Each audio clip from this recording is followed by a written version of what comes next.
সমান সমান তোমরা বাদাম পাবেন, বাদাম বাদামে দাদা কাঁচা। হ্যালো বন্ধুরা, কেমন আছেন সবাই? আশা করি সকলে অনেক অনেক ভালো আছেন।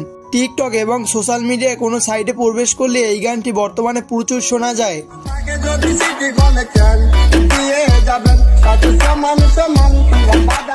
আর এই কাঁচা বাদাম গানটি বর্তমান সময়ে টিকটকের সব থেকে ট্রেন্ডিং লিস্টে রয়েছে। আর এই কাঁচা বাদাম গানটি গেয়ে রাতারাতি বনে গেছেন এই কাঁচা বাদাম বিক্রেতা সেলিব্রিটি। আর আজকের এই ভিডিওতে থাকছে এই সম্পর্কেই বিস্তারিত, তাই এই ভিডিওটা স্কিপ না করে সম্পূর্ণ দেখতে থাকুন। আশা করি অনেক এনজয় করতে পারবেন। আর এই ভিডিওটা ভালো লাগলে অবশ্যই একটি লাইক দিয়ে এবং এই চ্যানেলটিকে সাবস্ক্রাইব করে পাশে থাকা বেল আইকনটি বাজিয়ে দিন এরকম নিত্য নতুন আপডেট ভিডিওগুলোর নোটিফিকেশন পাওয়ার জন্য।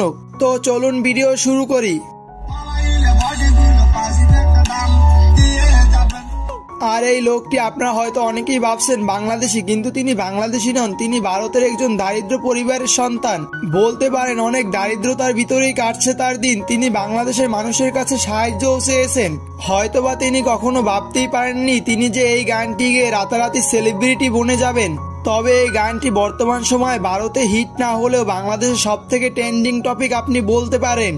আর এই গানটির বর্তমান সময়ে রিমিক্স ভার্সনে বর্তমানে 6 মিলিয়নের উপরে ভিউজ রয়েছে।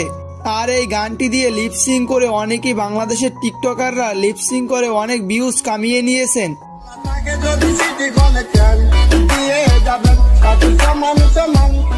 আর এই রিমিক্স ভার্সনটির সাথে সে লিপসিং করে বর্তমান সময়ে 1 মিলিয়নের উপরে লাইক পেয়েছেন টিকটকে। এছাড়াও এই গানটির সাথে লিপসিং করে নিজের গায়ে বাদামের পোশাক পরিয়ে ভাইরাল হয়েছেন এই বাদাম আপা।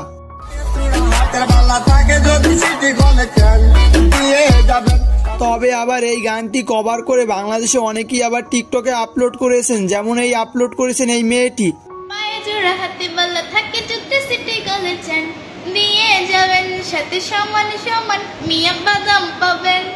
বাদাম বাদাম মিয়া কাঁচা বাদাম,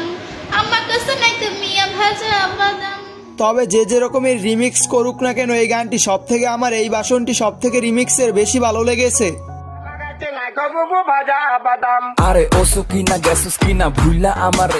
তো বন্ধুরা, আজকের এই ভিডিওটা এই পর্যন্তই ছিল। আশা করি এই ভিডিওটা ভালো লাগলে অবশ্যই একটি লাইক দিয়ে রাখবেন এবং এই চ্যানেলটিকে সাবস্ক্রাইব করে রাখবেন এরকম নিত্য নতুন আপডেট ভিডিওগুলো নোটিফিকেশন পাওয়ার জন্য।